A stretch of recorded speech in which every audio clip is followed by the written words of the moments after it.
Hospitals का दौरा करने का मकसद ये है कि पेशेंट केयर बेहतर से बेहतर हो सके और पेशेंट केयर में कोई कंप्रोमाइज़ ना हो सके, उस चीज़ को देखने के लिए हॉस्पिटल्स में विज़िट करते हैं ताकि यहाँ से लोग जो आते हैं, अटेंडेंट्स जो आते हैं, उनके साथ भी बात हो और जो डॉक्टर्स ड्यूटी पे लगाए गए यहाँ पे वो किस हद तक अपनी ड्यूटी जो है उसको अंजाम दे रहे हैं। मेन मकसद यही है क्योंकि हर जगह पे जो डॉक्टर्स की कमी तो है वो तो विरासत में मिली है हमें। पिछले 10 बरसों में जो कमियां थी, वैकेंसीज थी, वो वैसे की वैसी हैं। लेकिन जब से ये सरकार बनी है जिसकी क़यादत उमर अब्दुल्ला साहब कर रहे हैं, कम से कम 500 नए डॉक्टर्स दूर दराज इलाकों के लिए अपॉइंट किए गए। कई कंसल्टेंट्स जो है जो पब्लिक सर्विस कमीशन से आए हैं उनको लगाया गया है। लेकिन उसके बावजूद आपका इंफ्रास्ट्रक्चर बड़ा हुआ है, एम्स बन गए हैं, डॉक्टर्स की कमी तो है। आप जहाँ जिस हॉस्पिटल की बात करें वहाँ पे कमी है। लेकिन जब से ये सरकार बनी हमने कोशिश की है कुछ हद तक इस कमी को जो है ठीक किया गया है ताकि पेशेंट केयर से ही हो। और कभी कभी शिकायत आती है कि रात में जो सीनियर डॉक्टर्स होते हैं वो प्रेजेंट नहीं होते हैं।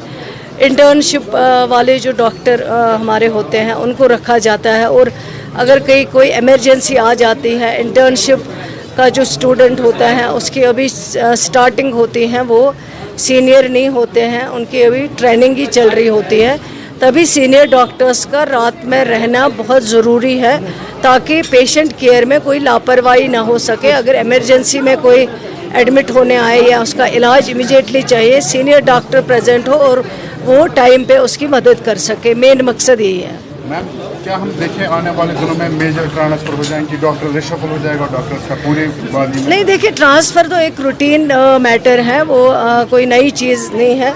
क्योंकि जैसे अभी मैं देख रही हूँ कुछ हॉस्पिटल्स में 10-10 साल से लोग बैठे हैं, 12-12 साल से बैठे हैं, 6-6 साल से बैठे हैं, 10-10 साल से बैठे हैं। उनको रिशफल करना वो बहुत ज़रूरी है, वो वक्त की ज़रूरत है। क्योंकि अगर आप चेंज नहीं लाएंगे तो आप बेटर पेशेंट केयर नहीं कर सकते हैं।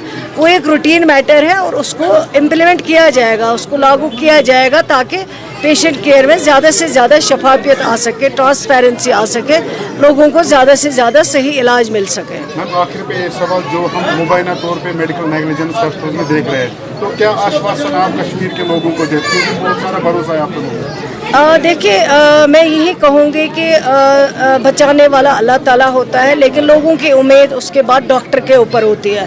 वो समझते हैं कि जब हम जाएंगे हॉस्पिटल में और डॉक्टर पेशेंट को देखेगा वो उसको बचा लेगा। डॉक्टर को भी ये एतमाद जो है उस एतमाद पे पूरा उतरना होगा। अगर लोगों का ट्रस्ट आप पूरा नहीं कर सकते हैं, उस ट्रस्ट को बरकरार नहीं कर सकते हैं, अगर नेग्लिजेंस का केस आ जाता है उसके लिए बाज़ाब्ता इंक्वायरी की जाती है, पहले भी हुई है और उसके लिए भी बाज़ाब्ता कानून है और उस कानून के ज़रिए जो है उन जो भी जिम्मेवार होंगे उन जिम्मेवारों के खिलाफ कार्रवाई होती है। पहले भी कई कार्रवाई हुई है, लेकिन अगर नेग्लिजेंस केस कहीं पे आता है उसके लिए ज़रूर अपना लॉ है, अपना रूल है और उस रूल के मुताबिक जो है कार्रवाई की जाएगी। चाहे कौन सा कितना भी बड़ा कोई क्यों ना हो, उसको छोड़ा नहीं जाएगा अगर कहीं पे भी नेग्लिजेंस की कंप्लेंट जो है दर्ज की जाएगी। मैम, कल भी एक रिपोर्ट सामने आई कोर्ट में, इलाहाबाद हाई कोर्ट में जज ने ये बताया कि पेशेंट के लिए प्राइवेट हॉस्पिटल्स के लिए एक पेशेंट एटीएम होता है, तो प्राइवेट हॉस्पिटल्स के लिए यहाँ पे रेगुलेशन क्या रहेगी,